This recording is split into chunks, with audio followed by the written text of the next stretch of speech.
খুব ভালো লাগছে একটাই যে কবিতা উৎসবের মতো সুন্দর কিছু উৎসব আর অন্য কিছু হতে পারে না।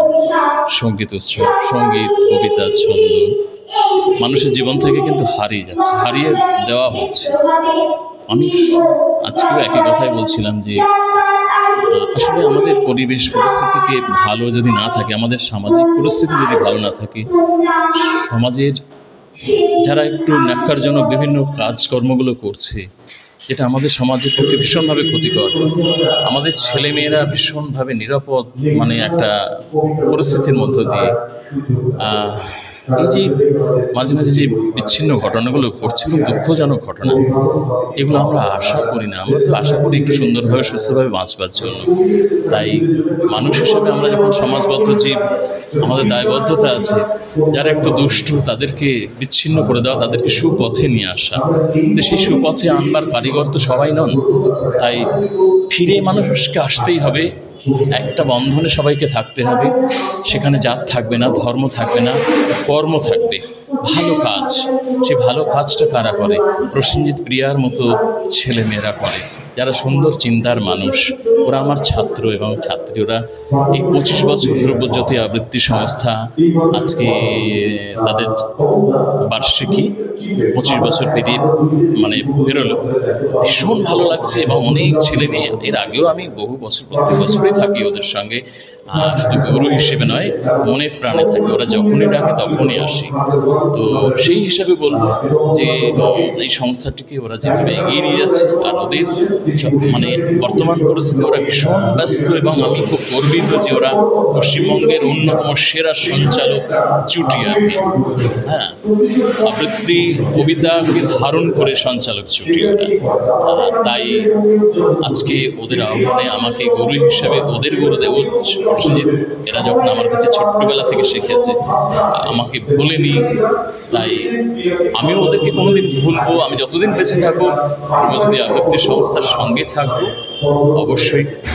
ওরা মানুষকে নিয়ে, ছোট ছোট ছেলে মেয়েদের অভিভাবিকা যারা এসেছে তাদেরও বলবো যে তাদের ছেলেমেয়েরা খুব ভালো আবৃত্তি করেছে, খুব সুন্দর কবিতা করছে, এবং সুন্দর একটা মন তৈরি হোক, ভালো একটা সমাজ গঠনে ওরা যেন এগিয়ে আসে।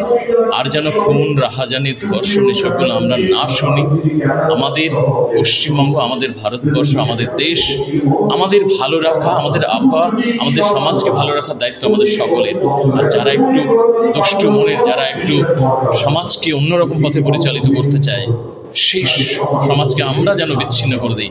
ভালো মানুষ যারা, সুমনের মানুষ যারা সমাজ সংগঠন করে, যারা সমাজকে ভালো পথে পরিচালিত করতে চায়, সেই মানুষগুলো এগিয়ে আসতে হবে একতাবদ্ধভাবে। রাজনৈতিক রং প্রত্যেকের আলাদা আলাদা থাকতে পারে, কিন্তু সব শেষে কিন্তু আমরা মানুষ। এই পরিচয়ে যেন আমরা বাঁচি। তাই বিচ্ছিন্ন কোনো ঘটনা ঘটলে আমরা যেন সবাই এগিয়ে যাই, মানুষের পাশে দাঁড়াই। আর পাশে দাঁড়ানোর জন্য যে সুমনের অধিকারী হতে হয়, তার জন্য চাই কবিতা, তার জন্য চাই ছন্দ, তার জন্য চাই গান, তার জন্য চাই বেঁচে থাকার রসদ। এই বেঁচে থাকার রসদই হচ্ছে ধ্রুবজ্যোতি আবৃত্তি সংস্থা, এই কবিতার সংস্থা।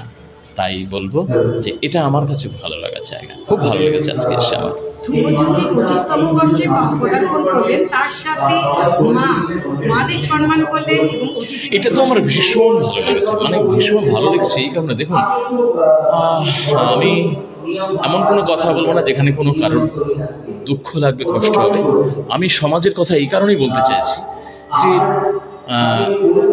একটা দেশের, একটা রাজ্যের পরিচালন একটা রয়েছে, আমাদের সরকার পরিচালনা করছেন, কিন্তু সব কিছুর পরেও কিন্তু যারা এই যে দুষ্ট চক্র যারা কাজ করছে, কোনো একটা মেয়ের উপর যখন অত্যাচার হল, কালকেও ওপার বাংলায়, বাংলাদেশে একটি অবর্ণনীয়, এই বর্ণনা করা যায় না, এই চরমতম অপরাধ।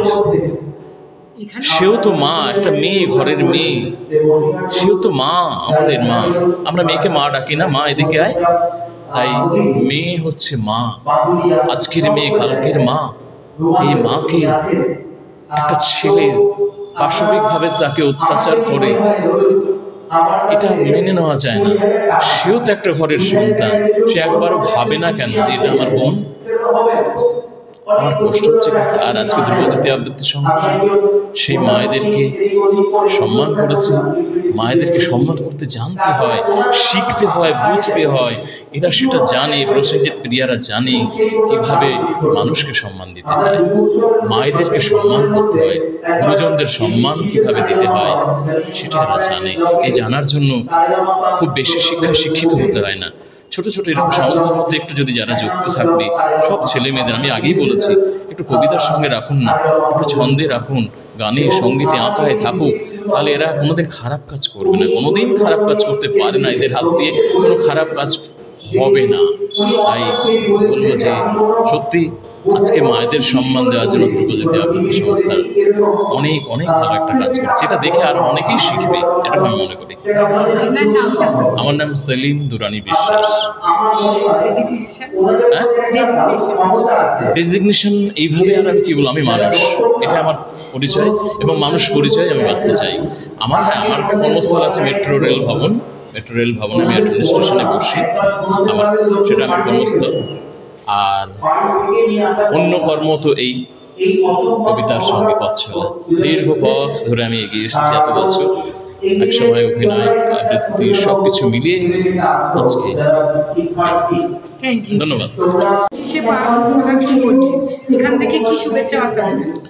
ধ্রুবজ্যোতি যে কাজটা করছে মূলত প্রতিভার উন্মেষ ঘটাচ্ছে। বাংলা সংস্কৃতি আজকে অনেকটাই পিছিয়ে গেছে, সেই জায়গাটা, সেই সংস্কৃতিটাকে তুলে ধরার চেষ্টা করছে আগামী প্রজন্ম, যাতে বাংলা সংস্কৃতিকে আরও দূরে নিয়ে যেতে পারে, আরও এগিয়ে নিয়ে যেতে পারে। এই প্রচেষ্টা ধ্রুবজ্যোতির, এই সংস্থার। আমার বিশ্বাস যারা এই অনুষ্ঠানটা করছে বা ধ্রুবজ্যোতি সংস্থাকে পরিচালনা করছে, প্রসেনজিৎ প্রিয়া, এই দুজন বাচিক শিল্পী, আমার ধারণা এরা আগামী প্রজন্মকে অনেক দূর এগিয়ে নিয়ে যাবে।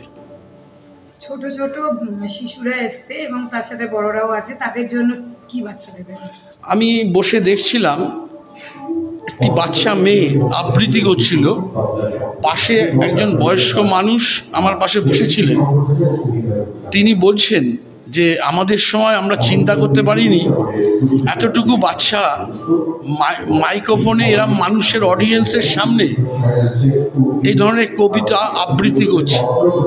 আমি তাকে বললাম আমার এই বয়সেই ভয় লাগে, তো ওই বয়সের দূরের কথা। যাই হোক, তো এই যে চিন্তাভাবনা বা এই ধরনের কর্মকাণ্ড, সত্যি অভিভূত হয়েছি আমি। আমার বিশ্বাস ধ্রুবজ্যোতি অনেক এগিয়ে যাবে। আর কবি প্রেমীদের জন্য কি বার্তা দেবেন? দেখুন, কবিপ্রেমী যারা, বাংলা কৃষ্টি সংস্কৃতির ধারক বাহক, তারা, কবিতা যদি না থাকে, সাহিত্য যদি না থাকে, সেই ভাষা, সেই জাতি কোনোদিন সেইভাবে মাথা তুলে দাঁড়াতে পারে না। সারা ভারতবর্ষে বিভিন্ন স্টেটের বিভিন্ন সম্পদ আছে, বাংলার সম্পদ কিন্তু বাংলার সংস্কৃতি, বাংলার কবিতা, বাংলার সাহিত্য। অভিজিৎ নাগচৌধুরী, আমি বারাসাত পৌরসভার CIC হেলথ। Thank you. কি বার্তা দেবেন? আসলে এই যে কবিতা তো মানুষকে এক করে, ভেদাভেদ মুছে দেয়। তো এই প্রোগ্রাম, এই যে কর্মযোগ্যটা, এই যোগ্যটা আমাদের প্রসেনজিৎ বাবু এবং প্রিয়া রাহা এনা দুজন মিলে করছেন, অত্যন্ত সুন্দরভাবে করছেন। এবং ভবিষ্যৎ প্রজন্মের আরও প্রসেনজিৎ বা আরও প্রিয়া রাহাকে আমরা এই যে অনুষ্ঠানটা হচ্ছে, এই অনুষ্ঠানের মাধ্যমে আমরাও পরবর্তী প্রজন্মের প্রসেনজিৎ রাহাকে পাবো বা প্রিয়া রাহাকে পাবো। তো এই অনুষ্ঠানের সাফল্য কামনা করি, আরও শ্রীবৃদ্ধি হোক এই আশা করি। দর্শকদের উদ্দেশ্যে কি বলবেন? দর্শকদের উদ্দেশ্যে এরকমই একটাই কথা যে এই আপনারা আসুন, এই অনুষ্ঠানগুলোতে আসুন। আমাদের বাংলার সংস্কৃতি এই অনুষ্ঠানের মাধ্যমেই তো বেঁচে থাকে। এই পশ্চিমী যে সভ্যতার যে প্রকোপ, সেই প্রকোপে আমাদের নিজস্ব ঐতিহ্য, নিজস্ব আমাদের যে গর্বের জায়গা রবীন্দ্রনাথ, গর্বের জায়গায় নজরুল, সেগুলো এই প্রজন্মের ছেলেমেয়েদের কাছে পৌঁছে দেওয়ার জন্য এই অনুষ্ঠানগুলো ভীষণভাবে কার্যকরী। তো সেই জন্য আপনারা এই অনুষ্ঠানের সাথে থাকুন, এই রকম অনুষ্ঠানের সাথে থাকুন, এই আশা। হ্যাঁ, আপনার নামটা? আমার নাম স্বরূপানন্দ বিশ্বাস, এই ব্লক, আমি ব্লক যুব আধিকারিক, বনগাঁ ব্লক। কবিতা উৎসব হলো, কি বলবেন এই বিষয়ে? আপনার কেমন লাগবে? অ্যাকচুয়ালি প্রসেনজিৎ রাহা এবং প্রিয়া, এদের সম্পর্কে যত বলি, যত প্রশংসা করি, ততই আমার কাছে কম।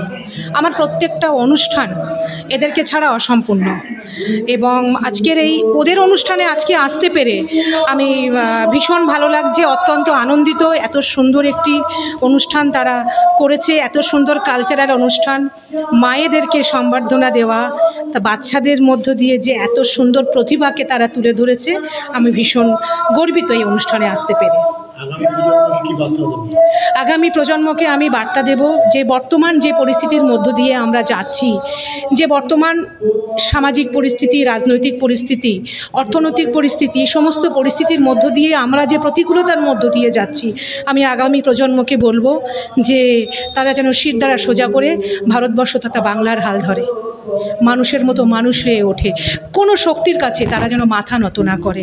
আগামীর প্রজন্ম তারা যদি আমাদের দেশ তথা আমাদের বাংলার এই শক্তির হাল না ধরে, তাহলে আমরা ভবিষ্যৎ প্রজন্মর কাছে দায়ী থেকে যাব। এই শিক্ষা, এই উপদেশ, এই দোয়া, এই সবটাই আগামী প্রজন্মের প্রতি আমার বার্তা রইল। আমার নাম শাবানা পারভিন, আমি সোনার বাংলা ফাউন্ডেশনের চেয়ারম্যান এবং একজন সমাজকর্মী। রয়েছে তার 25তম বর্ষে পদার্পণ করলেন, এখান থেকে আপনি কি শুভেচ্ছা বার্তা দিচ্ছেন? আমার মনে পড়ে বহুদিন আগে এই প্রসেনজিৎ এবং প্রিয়া ওদের বাড়ির উঠোনে একটি অনুষ্ঠান হয়েছিল। সেখানে আমি প্রথম ধ্রুবজ্যোতি সংস্থার সঙ্গে পরিচিত হই, এবং সেই সময় আমি দেখেছিলাম যে একটি অসাধারণ প্রয়াস এরা শুরু করেছে, এবং সেই ধ্রুবজ্যোতি আজকের এই মিডিয়ার যুগে, আজকের এই মোবাইলের যুগে যেভাবে কবিতা নিয়ে তারা লড়ে যাচ্ছে, তা সত্যিই একটা বিস্ময়কর বিষয়। আমি এদের সর্বাঙ্গীন শুভেচ্ছা এবং শুভকামনা জানাচ্ছি। দর্শকদের উদ্দেশ্যে কি বার্তা? দর্শকরা আজকের এই অনুষ্ঠানে আপনারাও লক্ষ্য করেছেন যে একটি সিটও খালি নেই। এতখানি দর্শক আজকের শুধুমাত্র কবিতা শোনার জন্য এসেছে, এটা সত্যি আমাদের বাংলার গর্ব বলে আমি মনে করি। ধন্যবাদ। আমার নাম শেখর কুমার কাঞ্জিলাল, আমি একজন প্রাক্তন পুলিশ অফিসার। ধন্যবাদ। কি বলবেন? প্রথমেই বলি, আমি কবিতাকে প্রচণ্ড ভালোবাসি, অবসর টাইমে 2 কলম লিখি, সেই জন্যই অনুষ্ঠানে আসা। প্রিয়া আর প্রসেনজিৎ দাদাভাইয়ের কথা বলে কিছু শেষ করা যায় না। ওরা তো বিভিন্ন জেলায় বিভিন্ন জায়গায় মঞ্চ আলোকিত করে, ওদের ডাকে না সাড়া দিলে একদমই ভুল হতো। তো আমি এসছি প্রায় 6টার দিকে, এতক্ষণ ছিলাম, ভীষণ ভালো অনুভূতি, সকলে ভীষণ ভালো পারফরমেন্স করেছে। দর্শকদের উদ্দেশ্যে কি বলবেন? দর্শকদের উদ্দেশ্যে একটা কথাই বলবো, যে যারা নতুন জেনারেশন, তারা মোবাইলে বদ্ধ না হয়ে আবৃত্তির জগৎ, নাচ গান এসবের সাথে যাতে যুক্ত হয়, এতে আমার মনে হয় সমাজে অনেক অগ্রগতি হবে। দিদি, তোমার নাম? আমার নাম সহেলি সাহা, আমি সমাজের দায়িত্ব পালন করি, সঙ্গে সঙ্গে 2 কলম লেখালেখি করি, এটাই আমার পরিচয়। তুমি খুব সুন্দর কবিতা করলে, কেমন লাগে তোমার কবিতা করতে? ভালো। 2 লাইন শোনানো যাবে? শুনিয়ে দাও 2 লাইন। 2 লাইন। চাংটি পোতা কিসের জন্য নেমন্তন্ন, বিয়ের বুঝি না বাবুজি, কিসের তবে ভোজন হবে, শুধুই ভোজন, প্রসাদ ভোজন। এমন প্রসাদ চা খেতে স্বাদ, ইচ্ছে কি আর সরপুরি হারা, কি আর রাবড়ি পায়েস। এবার থামো ফজলি আম্মু, আমিও যাই না মশাই। তোমার কবিতা করতে ভালো লাগে কতটা? আচ্ছা। তোমার নাম? কবিতা উৎসব পালন করা হলো এবং 25-এ পা দিলেন, কি বলবেন এই বিষয়ে, আর আপনার কেমন লাগছে? শুধু এটাই বলতে পারি যে বারাসাত 35 নম্বর ওয়ার্ডের জনপ্রতিনিধি বা পৌর প্রতিনিধি হিসাবে আমি ভীষণভাবে গর্বিত, কারণ এই ধ্রুবজ্যোতি আবৃত্তি সংস্থা আমারই এই ওয়ার্ডেরই দুজন বাসিন্দা, আমার অতি প্রিয় মানুষ প্রসেনজিৎদা এবং প্রিয়াদির তত্ত্বাবধানে তাদের এই সংস্থা তৈরি। আজকে তাদের এই রজতজয়ন্তী বর্ষে আমি এটাই কামনা করব যে ছোট শিশুদের নিয়ে তাদের যে পথ চলা শুরু হয়েছে এবং আজকে প্রান্তিক জায়গা থেকেও যারা তাদের সঙ্গে এসে এখানে যোগদান করেছে, তাদের এই কর্মকাণ্ড আরও বিস্তৃত হোক, আরও ব্যাপ্তি ঘটুক। প্রজন্মকে এই যে সংস্কৃতি যে আসছে তার সম্বন্ধে বর্তমান সময়তে দাঁড়িয়ে তো আমরা মোবাইল সংস্কৃতির বাইরে বেরোতে পারি না, কিন্তু আজকে এখানে প্রায় ঘন্টা দেড়েক আমি উপস্থিত ছিলাম। এইটা উপলব্ধি করলাম যে বাংলা সংস্কৃতি এখনও ভারতবর্ষের অনেক জায়গা থেকে অনেকটাই এগিয়ে আছে। তাই আমি মনে প্রাণে আশা রাখবো এবং বিশ্বাসও করব যে এই সংস্কৃতির ধারা বাংলার বুকে, বাংলার বিভিন্ন প্রান্তিক জেলাতে যেন ছড়িয়ে পড়ে। এবং আমার নাম অরূপ পাইন, আমি বারাসাত 35 নম্বর ওয়ার্ডের জনপ্রতিনিধি। ধন্যবাদ। 2 বছর। কেমন লাগে কবিতা শিখতে?